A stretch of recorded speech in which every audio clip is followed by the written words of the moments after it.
I know I'm a little bit late to the party here, guys, but we have got Ibrahima Konate's Winter Champions card, and I've got a feeling that this is going to be the best centre-back on the game. Are you tired of having a terrible team on FC25? Well, today I have a solution for you. Welcome to lootbar.gg, the cheapest place to get your coins. Not only are they 8 to 10% cheaper than other competitors, they're also a lot cheaper than FC points. Lootbar now also offer 8% extra coins on every single order. Also, plenty of creators are using Lootbar. Not only is it Zorky and Manny using Lootbar, we have plenty of creators joining the platform such as Wakes, Blush and Abdel. Lootbar's reviews are also excellent. They also offer a really fast delivery service, getting you your coins within 30 minutes. And make sure when you are buying your coins that you use Viper at checkout to get an 8% discount. Make sure to go to the pinned comment or the description of this video to get your coins from Lootbar. So guys, thank you for being here. Remember, if you're enjoying the content, please leave a like and subscribe to the channel. We're on the road to 20,000 subscribers and I'd really like to hit that by kind of the middle point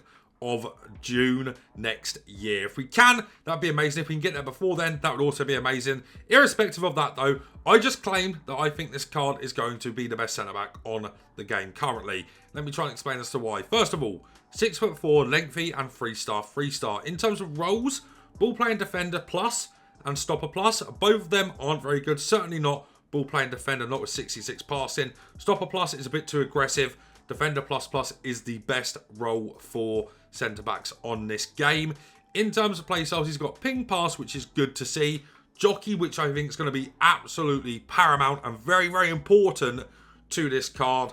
Block, anticipate plus, bruiser, and aerial. With that 6'4" frame, having aerial means he's never, ever, ever going to lose a header. So, here we go with this. If Liverpool are top of the table by January 3rd, +2 and 1 playstyle. That's mad. So probably going to get a 91 with 85 pace, maybe 70 passing, 78 dribbling, 91 defending and 92 physical.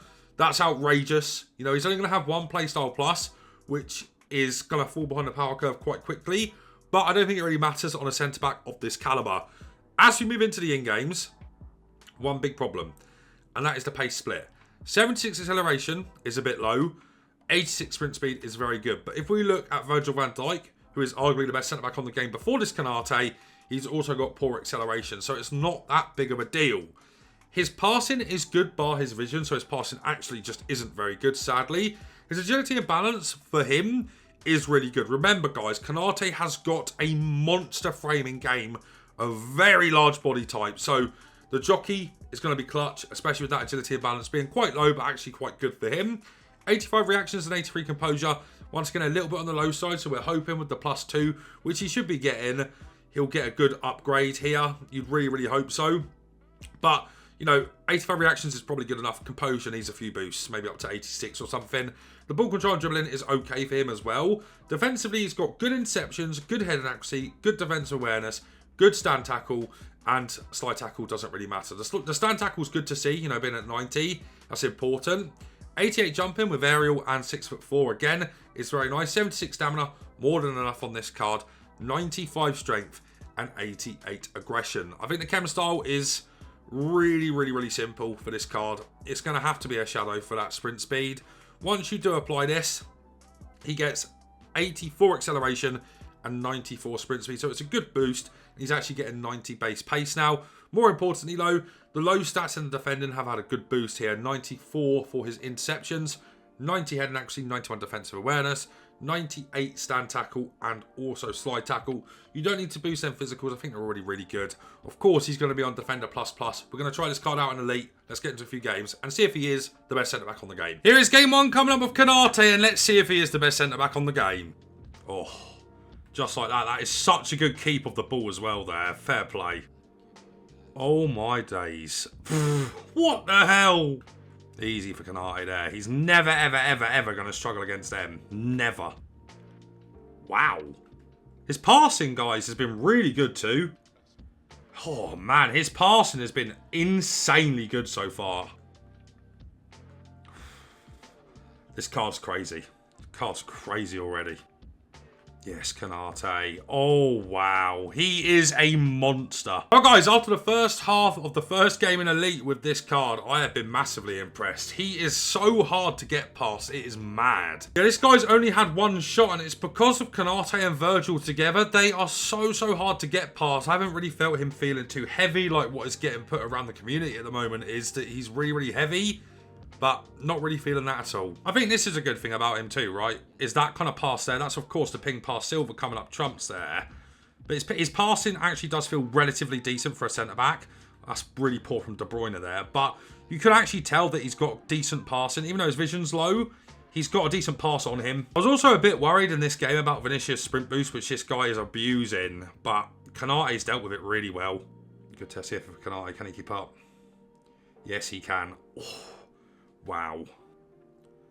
And again, he is better than Virgil. He's just a better version of Virgil, in my opinion, so far. Can't get past him with the sprint boost. That is a crazy piece of defending. This is now game number 2 coming up with Konate. He was incredible in the first one. Now, of course, guys with centre-backs, you know, if they don't get involved in the game, it's going to be hard to review them, right? It is that simple. And this card didn't have a lot to do in that last game, apart from the things you did see him do. And that guy was a massive sprint boost abuser. Kind of like myself. I don't have a problem with saying that. But, yeah, Konate dealt with Vinicius Jr. so easily. His pace feels good. And so does his body type and strength. And I think that's the big thing about him is how strong he feels. It's just so hard to get past him. What on earth, guys? This is a silly card. Especially considering he's free. Like, we thought Adama Traore was good. It is literally impossible to get past Konate. Yeah. See, them over the tops that everybody likes to play, them first time over the tops. Konate just will not lose them, ever. His jockeying, guys. Oh, fair play, EA. That's all I'm going to say there. All right, guys, my review is in on Konate. We played a few games in Elite Rivals with him, and my God, you might not have seen too many clips, and actually, that's a really big positive. The way he holds his line with Virgil is outrageous. There are a few negatives, but I do think overall this card is absolutely incredible. His pace is good.